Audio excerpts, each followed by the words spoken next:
Halo para petualang ilmu, hari ini kita bakal masuk ke dunia super kecil tapi super penting loh. Kita bakal kenalan sama membran sel, si pintu gerbang ajaib yang ngatur hidup matinya sel kita. Siap buat seru-seruan sambil belajar? Yuk langsung mulai. Tapi sebelum kita menjelaskan materi, kita kenalan dulu nggak sih? Yang pertama ada Ketut Iyas Diawijaya, yang kedua saya sendiri Kansa Asia Mutia, yang ketiga Agni Intan, yang keempat Zaki Fatan Huluki, dan yang kelima Maisha Shakira. Oke, di sini saya akan menjelaskan definisinya terlebih dahulu. Apa sih itu membran sel? Membran sel merupakan struktur penting yang membungkus setiap sel dan berfungsi sebagai penghalang selektif yang mengatur keluar masuknya berbagai zat. Nah, membran ini bersifat semi-permadel. Apa sih artinya? Artinya hanya memungkinkan molekul-molekul tertentu saja untuk melewatinya. Nah, kemampuan membran sel untuk mengatur transportasi zat inilah yang menjamin keseimbangan internal sel atau disebut juga dengan homostatis. Transport zat melintasi membran sel dapat dibedakan berdasarkan mekanisme molekul. Ada dua kategori utama mekanisme transport pada membran sel, yaitu transport pasif dan transport aktif.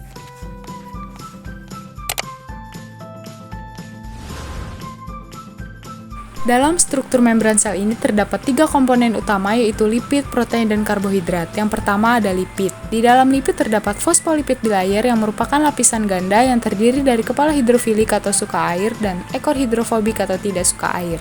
Selanjutnya, kolesterol berfungsi menjaga kestabilan membran dan glikolipid penanda pengenal antar sel.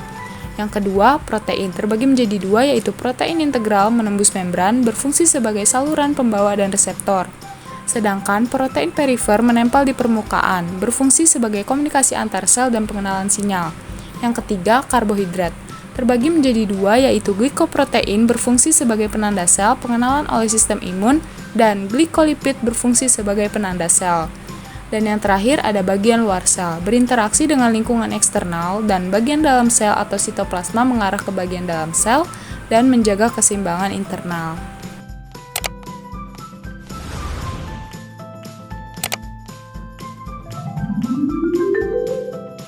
Selanjutnya, saya akan menjelaskan tentang transport pasif pada membran sel. Transport pasif adalah proses di mana suatu zat atau molekul berpindah melintasi membran sel tanpa memerlukan energi dari sel. Ini terjadi secara alami karena adanya perbedaan konsentrasi antara dua sisi membran. Jadi, zat akan bergerak dari tempat yang konsentrasinya tinggi ke tempat yang konsentrasinya rendah. Proses ini sering disebut sebagai pergerakan menuruni gradien konsentrasi.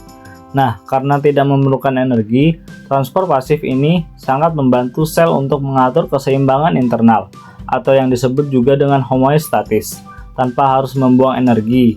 Contohnya adalah difusi dan osmosis.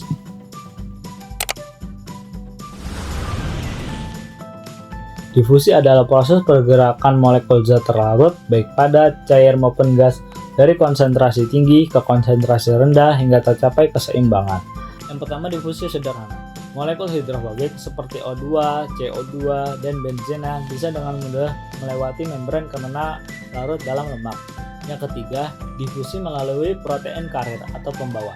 Protein ini bekerja seperti alat angkut yang mengikat molekul spesifik seperti gula, asam amino, nukleotida, atau ion seperti Na+, K+, dan Ca2+.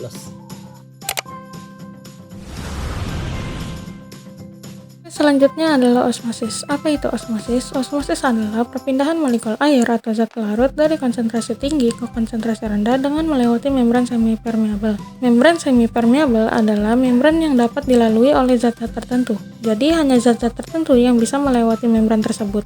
Nah, osmosis ini termasuk transport pasif, jadi dia tidak membutuhkan ATP atau energi.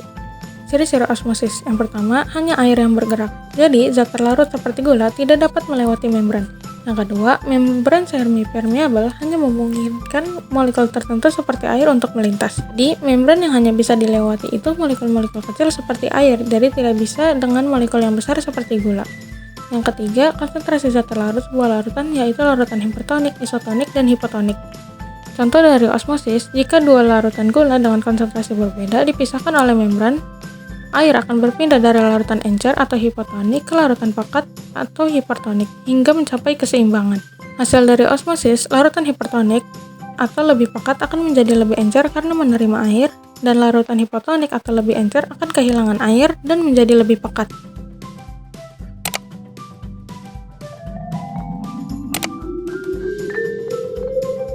Selanjutnya, mekanisme transportasi pada membran sel yang kedua, yaitu transport aktif. Transport aktif adalah proses perpindahan zat seperti ion, glukosa, atau asam amino melintasi membran sel dari konsentrasi rendah ke konsentrasi tinggi. Proses ini sering disebut memompa, karena zat dipindahkan melawan gradien konsentrasi, yaitu dari area dengan konsentrasi rendah ke area dengan konsentrasi tinggi. Ibaratnya seperti memompa air ke atas bukit. Nah, energi yang digunakan biasanya berupa ATP atau adenosine trifosfat, yaitu molekul pembawa energi utama dalam sel. Transport aktif memiliki beberapa kelebihan. Yang pertama, dapat mengangkut molekul-molekul zat yang berukuran besar. Yang kedua, dapat mengangkut molekul-molekul zat yang melawan perbedaan konsentrasi dan perbedaan muatan. Yang ketiga, zat yang diangkut dapat ditimbun di dalam sel. Adapun contoh dari transport aktif yaitu pompa natrium kalium. Pompa ini memindahkan ion natrium keluar dari sel dan ion kalium ke dalam sel. Walaupun jumlah natrium di luar sel sudah tinggi dan kalium di dalam sel juga sudah tinggi.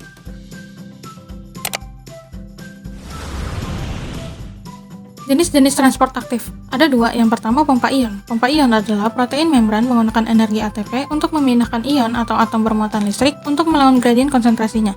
Contohnya, pompa natrium kalium pada sel saraf dan otot hewan. Pompa ini memompa ion natrium keluar sel dan ion kalium ke dalam sel, yang penting untuk menjaga keseimbangan listrik dan fungsi sel saraf serta kontraksi otot. Yang kedua, kontransport. Kontransport adalah perpindahan dua jenis zat sekaligus melintasi membran dengan bantuan protein transport. Salah satu zat bergerak sesuai gradien konsentrasinya atau melepaskan energi, dan energi yang dilepaskan ini digunakan untuk memindahkan zat lain melawan gradien konsentrasinya. Jenis-jenis kontransport ada dua. Yang pertama, symporter. Symporter adalah kedua zat bergerak ke arah yang sama melintasi membran. Contohnya adalah penyerapan glukosa bersama dengan ion natrium di usus halus. Yang kedua, antiporter. Antiporter adalah kedua zat bergerak ke arah yang berlawanan melintasi membran. Contohnya adalah pompa natrium kalsium di beberapa sel di mana natrium masuk sel dan kalsium keluar sel.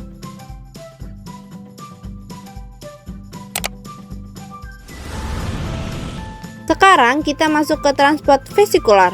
Di sini, protein membran butuh energi ATP buat mindahin ion melawan arus konsentrasi. Salah satu contohnya, pompa natrium kalium, si jagoan yang jaga keseimbangan listrik di saraf dan otot kita. Ada dua aksi utama di sini, ada endositosis dan eksositosis. Yuk lanjut ke tahap berikutnya. Endositosis itu keren. Ini proses di mana sel ngehisap zat dari luar dengan membungkusnya pakai membran, lalu dibawa masuk ke dalam sitoplasma. Ada 3 tipe seru nih. Yang pertama, fagositosis, di mana sel memakan partikel padat. Yang kedua, pinositosis, di mana sel minum cairan ekstraseluler. Dan yang ketiga, endositosis, yang diperantarai reseptor, memasukkan molekul spesifik yang terikat pada reseptor di permukaan sel.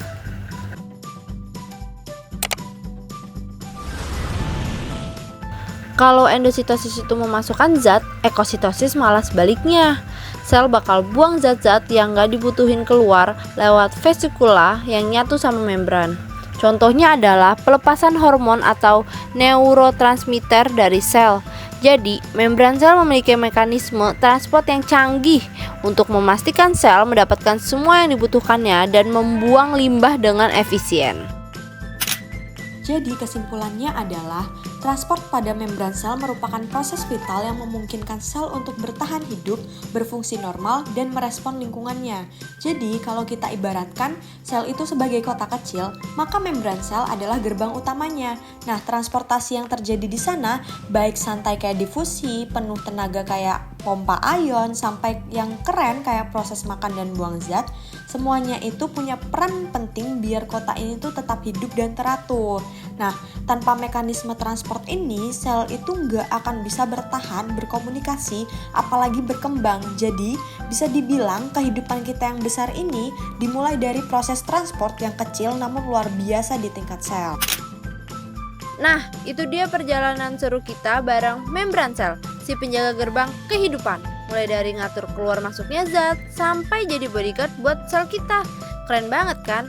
Makasih banget sudah belajar bareng hari ini dan sampai ketemu di perjalanan seru berikutnya.